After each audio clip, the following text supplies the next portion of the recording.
নমস্কার বন্ধুরা, welcome to এসটিউনিক sports. বন্ধুরা, এই ভিডিওতে আমরা কথা বলবো কিছু ফুটবল আপডেট নিয়ে। বেশিরভাগ আলোচনাটাই রয়েছে ইস্টবেঙ্গল নিয়ে, আর আইএসএল নিয়েও একটু আমরা কথা বলে নেব এই ভিডিওতে। তাই ভিডিওটা শুরু থেকে শেষ পর্যন্ত দেখো, আর ভিডিও ভালো লাগলে সকলে একটু লাইক শেয়ার করে দিও। আর যারা চ্যানেলে প্রথমবারের জন্য এসেছো, মনে করে চ্যানেলটাকে সাবস্ক্রাইব করে তার পাশের বেল আইকনটাকে অন করে রেখো, তাহলে তোমাদের প্রিয় দলের খেলার সমস্ত আপডেট তোমরা এখানে পেয়ে যাবে। তো চলো আর দেরি না করে ভিডিও শুরু করা যাক। তো প্রথমেই যদি আমরা একটুখানি আইএসএল নিয়ে কথা বলি, তো সত্যি পাঞ্জাবকে দেখে দারুণ লাগছে। যেরকমভাবে প্রতি বছর পাঞ্জাব বেশ কিছু ভালো মানের প্লেয়ারকে নিয়ে আসে, বিশেষত বিদেশি প্লেয়ার। লাস্ট সিজনেও কিন্তু আমরা দেখেছিলাম দুর্দান্ত একটা মাধি তালালকে তারা নিয়ে এসেছিল। এই সিজনেও কিন্তু তারা বেশ কিছু দারুণ সাইনিং করেছে, এবং সেই সাইনিং যে কত ভালো তারা কিন্তু প্রতিটা ম্যাচে প্রমাণ করছে। যেই পাঞ্জাব দল লাস্ট সিজনে আই লিগ থেকে আইএসএলে এসে প্রথম দিকটা একদমই ছন্নছাড়া ফুটবল খেলেছিল, তারা একটা সিজনের মধ্যেই কতটা কামব্যাক করতে পারে। টানা 3টে ম্যাচ হ্যাটট্রিক করে ফেললো জয় দিয়ে। তো 3টে ম্যাচের মধ্যে 3টে ম্যাচই তারা জয় পেল। আজকেও কিন্তু তারা বেশ ভালো পারফরমেন্স করেছে। হায়দ্রাবাদ অনেকটাই বলতে গেলে পিছিয়ে পড়া দল, তাদের বিরুদ্ধে কিন্তু আজকে পাঞ্জাব 2-0 গোলে ম্যাচ জিতেছে। প্রথম গোলটা কিন্তু অবশ্যই ভিদাল করেছে, দারুণ প্লেয়ার এবং দারুণভাবে কিন্তু সেট পিস থেকে গোলটা করেছে। আর সেক্ষেত্রে আমি বারবারই বলবো যে হায়দ্রাবাদ দলের গোলকিপারটা সব থেকে খারাপ, একদমই কিন্তু আর্শদীপ ছন্দে নেই, তার ভুলেই গোল, মানে ওই জায়গা থেকে কিভাবে হাত থেকে বল মিস হয় জানি না।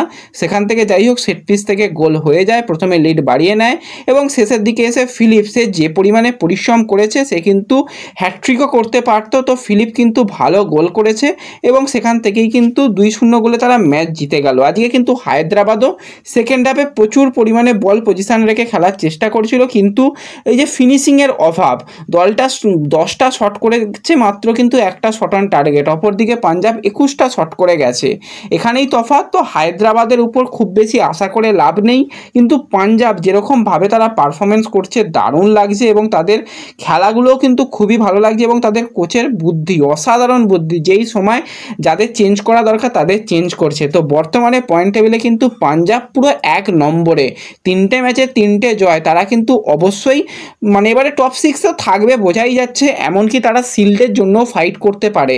দারুণ কিন্তু তাদের এবছরে দল গঠন হয়েছে। তো এরপরে যদি আমরা সরাসরি চলে আসি ইস্ট বেঙ্গলের দিকে, তো ইস্ট বেঙ্গলকে নিয়েও তো কিছু আলোচনা রয়েছে। সকালেই তোমাদের জানিয়েছিলাম যে ইস্ট বেঙ্গলের গ্রিসের সেন্টার ফরওয়ার্ড প্লেয়ার ডিমিট্রিয়স ডিয়ামান্টাকোসকে নিয়ে কিন্তু যথেষ্ট চিন্তা বাড়ছে, কারণ লাস্ট ম্যাচে কেরালার বিরুদ্ধে খেলার সময় কিন্তু তার মাটিতে পাটা লেগে ইনজুরি হয়েছে, তার কিন্তু স্ক্যান করা হয়েছে। তো আমি যখন ভিডিও বানাচ্ছি এখন পর্যন্ত কিন্তু স্ক্যানের কোনো অফিসিয়াল নিউজ আসেনি আমাদের কাছে, কিন্তু যেটা আজকে প্র্যাকটিস থেকেও খবর বেরিয়ে আসছে, আজকে কিন্তু মানে ডিমি কোনো রকম প্র্যাকটিস করেনি, কালকেও কোনো রকম প্র্যাকটিস করেনি, আজকেও কোনো রকম প্র্যাকটিস করেনি। তাকে নিয়ে কিন্তু চিন্তা বাড়ছে। মাঝখানে একটা দিন তারপরেই কিন্তু যেখানে গোয়া ম্যাচ রয়েছে তার আগে ডিমির চোট কিন্তু যথেষ্ট ভোগান্তি হতে পারে। যদি কোনোভাবে ডিমি না খেলে সেই জায়গায় কে খেলবে? ক্লেটন তো 90 মিনিট খেলার জায়গা আছে কিনা যথেষ্ট সন্দেহের ব্যাপার। অবশ্যই সেই জায়গায় যদি কোনোভাবে ডিমি ম্যাচটা মিস করে, তো অবশ্যই সেখানে আমি দেখতে চাই ডেভিড জেসিনের মতন প্লেয়ারকে। তারা কিন্তু ভাই গোল করে দেবে, তাদের উপর সেই বিশ্বাসটা রাখা যায়, তারা গোল করে দেবে এবং তারা অনেক বেশি পরিশ্রম করবে মাঠের মধ্যে। কিন্তু আমরা চাইবো দ্রুত সুস্থ হোক ডিমি, এবং ডিমি হয়তো তাকে মানে যাতে কোনো রকম আর ইনজুরি না বেড়ে যায় সেই কারণে হয়তো তাকে রেস্ট দেওয়ার জন্য কোনো রকম প্র্যাকটিস করানো হচ্ছে না। খুব একটা অসুবিধা নেই, কারণ সে প্র্যাকটিস না করলেও সে তার ছন্দে রয়েছে। অপরদিকে রাকিব, সেও কিন্তু ইনজুরি নিয়েই বলতে গেলে এক প্রকার কেরালা ম্যাচ খেলেছিল, তার ভাই ইনজুরি বেড়ে গেছে। আজকেও কিন্তু তাকে কোনো রকমভাবে প্র্যাকটিস করতে দেখা যায়নি, মূলত সে রিহ্যাবই করেছে, এটুকু আপডেট রয়েছে। কিন্তু আরও একজন প্লেয়ারকে নিয়ে চিন্তা রয়েছে, সেটা হচ্ছে সাউল ক্রেসপো। এবার সাউলের কোনো রকম ইনজুরি নেই, একদম ব্যাপার কোনো রকম ইনজুরি নেই, কিন্তু তার একটু জ্বর হয়েছিল, সেই কারণে গতকালও অনুশীলন করেনি। আজকেও কিন্তু সাউলের কাছ থেকে কোনো রকম অনুশীলন দেখা যায়নি। তো মাঝমাঠ সামলাবে কে যদি সাউল না খেলতে পারে? হেক্টর কিন্তু অবশ্যই ডিফেন্স করবে, সেক্ষেত্রে কিন্তু মাঝমাঠ প্লেয়ার হিসাবে কিন্তু অপশান ইস্টবেঙ্গলের কাছে কম। East Bengal double centre back sign করালেও কিন্তু একজন মাঝমাঠের প্লেয়ার প্লেয়ারের সাইনিং কম করিয়েছে, তো সেই জায়গায় হিজাজিকে হয়তো ব্যবহার করতে হতে পারে, কিন্তু হিজাজি কতটা বিল্ড আপে সাহায্য করবে জানা নেই। হয়তো হিজাজিকে ব্লকার হিসাবে খেলিয়ে সামনে আরও কিছু পরিকল্পনার পরিবর্তন হতে পারে, যদি না খেলতে পারে। তো আশা করছি সাউল ফিট হয়ে যাবে এবং দ্রুত সুস্থ হয়ে কিন্তু গোয়া ম্যাচ খেলতে পারবে, কিন্তু একটু তো চিন্তা রয়েইছে যেহেতু আর একদিন বাদেই বলতে গেলে ম্যাচ।